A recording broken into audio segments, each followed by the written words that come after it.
democracy often involves conflicts of interest and viewpoints of the people. These differences are expressed in an organized way through movements. People's movements have also brought a change to introduce democracy in a non-democratic country like Nepal. For a long time, Nepal had been a monarchy. In 1990, Nepal became a democracy where the king formally remained head of the state and the real power was exercised by elected representatives.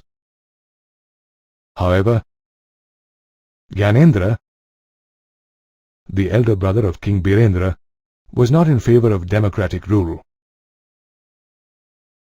Taking advantage of the political turmoil following the death of the king, he dismissed the elected government and declared himself as the new king. The people of Nepal rose in revolt of this act, but could not make a difference at first due to lack of organization. In April 2006, Nepal witnessed a popular movement which was aimed at regaining control over the government from the king. Political parties joined hands and a new coalition was formed, the Seven-Party Alliance or SPA. The SPA called for a 4-day strike in Kathmandu, the capital of Nepal. This protest turned into an indefinite strike in which Maoist insurgents and other organizations joined hands. People defied curfew and took to the streets. The security forces found themselves unable to control more than 1 lakh people who gathered every day demanding to restore democracy in the country. On 21st April 2004, 500,000 protesters served a 4-day ultimatum to the king. The movement leaders rejected the half-hearted concessions made by the king and stuck to their demands. Eventually, Nepal formed an interim government and SPA chose Girija Prasad Koirala as the new Prime Minister. The restored parliament in Nepal passed laws taking away most of the powers from the king. The SPA and Maoists came to an understanding about the election of the new Constituent Assembly. This struggle and the people's movement came to be known as Nepal's second movement of democracy. The Nepali people have become the source of inspiration to all the democracies of the world. Another example of a popular movement was the people's struggle against the privatization of water in Bolivia. Similar to Nepal, this popular movement at Bolivia also made an impact on the democratic system of the country.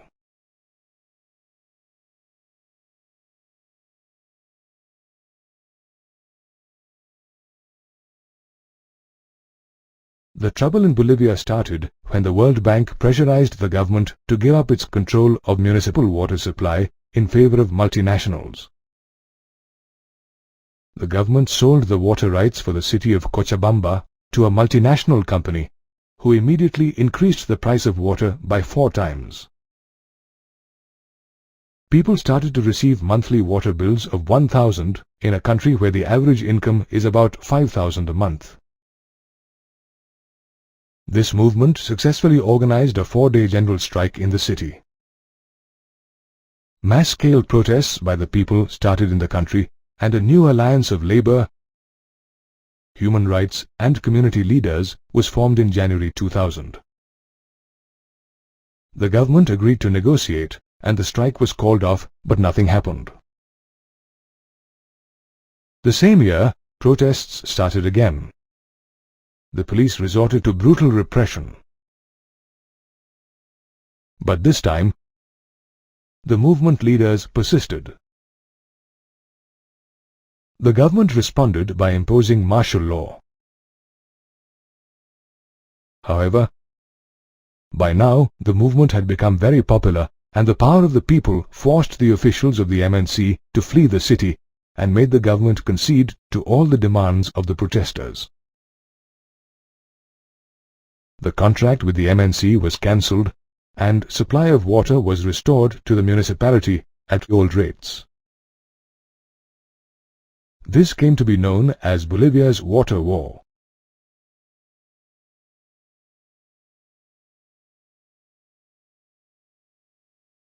As we have seen through these examples, the movement in Nepal was to establish democracy, while in Bolivia it involved accountability of a democratically elected government.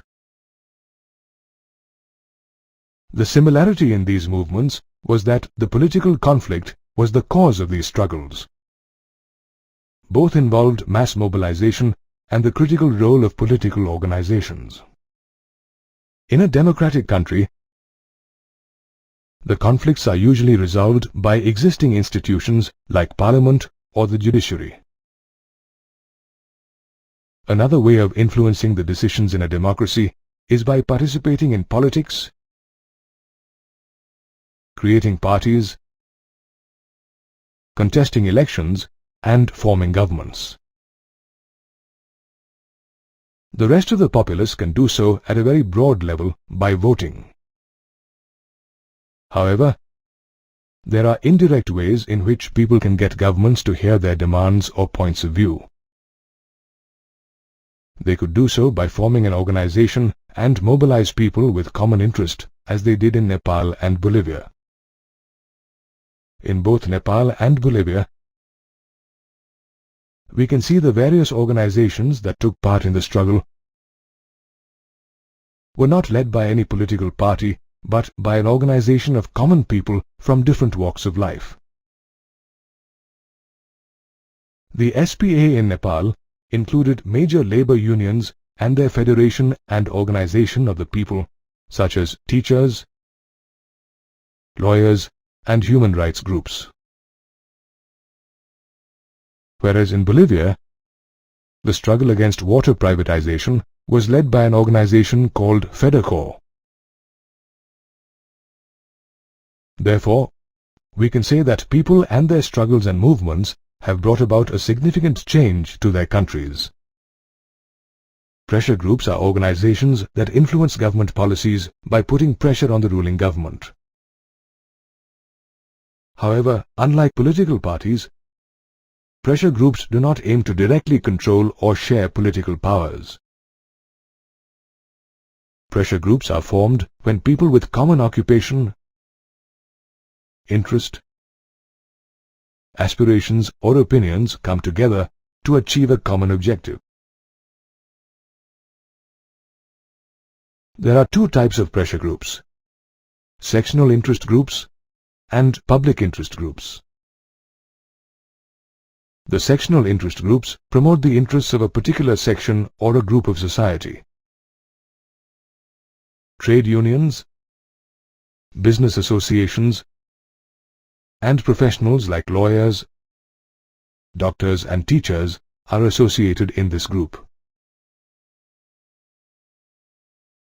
FEDERCOR, a Bolivian organization, is an example of such a group. The main objective of a sectional interest group is the betterment and well-being of their members, and not the people in general. On the other hand, public interest groups are organizations that represent common interests for the betterment of people or have a common cause that needs to be defended. For example, the groups fighting against bonded labor or child labor in order to liberate them from such suffering. These groups are also known as promotional groups. A public interest group or a promotional group may also work for self-interest along with others. For example, BAMCEF, the Backward and Minority Communities Employees Federation, is an organization comprising government employees that campaign against caste discrimination. Apart from pressure groups, we also have movement groups. They can be broadly classified under two types: issue-specific movements and general movements. An issue-specific movement seeks to achieve a single purpose within a specified time. For example, the Narmada Bachao Andolan started with a specific issue of the people displaced by the building of the Sardar Sarovar Dam on the river Narmada. Another example is the Nepalese movement for democracy, which was formed to overthrow King Gyanendra, who dismissed a democratically elected government. A general movement seeks to achieve a broad-ranging goal in the long term.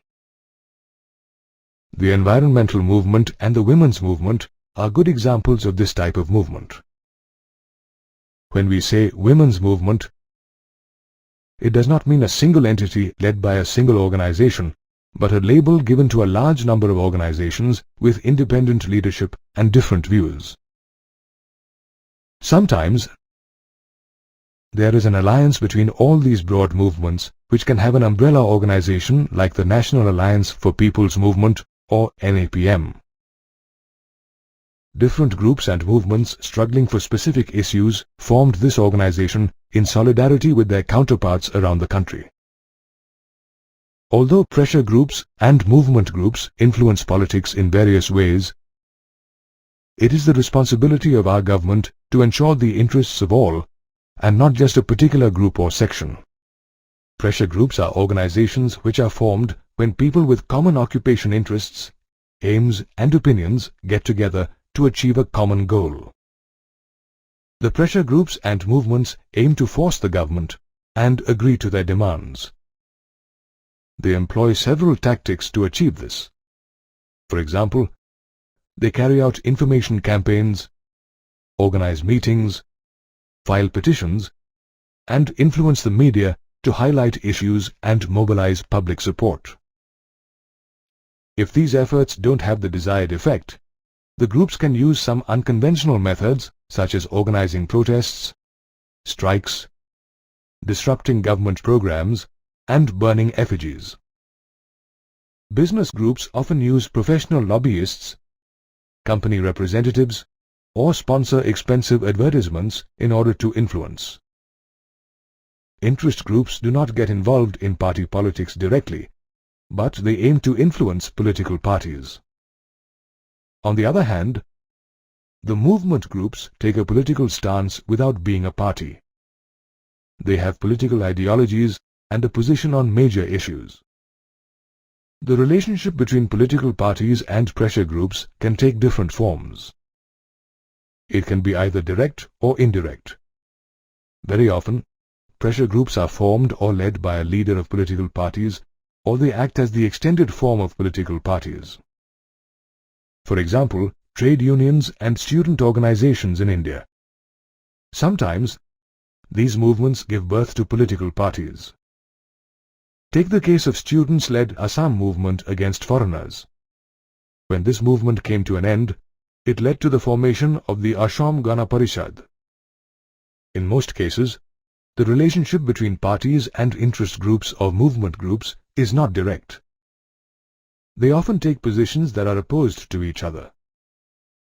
However, they are also in constant dialogue and negotiation. After all, in an ideal democratic setup, the government must look after the interests of everyone and not just one section. It is unhealthy if groups promote the interests of just one section in order to exert their influence in democracy. Political parties have to face the people in elections, but the special interest groups are not answerable to people. Sometimes pressure groups with small public support are backed by individuals who are willing to spend for the cause. As a result, these groups can hijack public discussion in favor of their narrow agenda.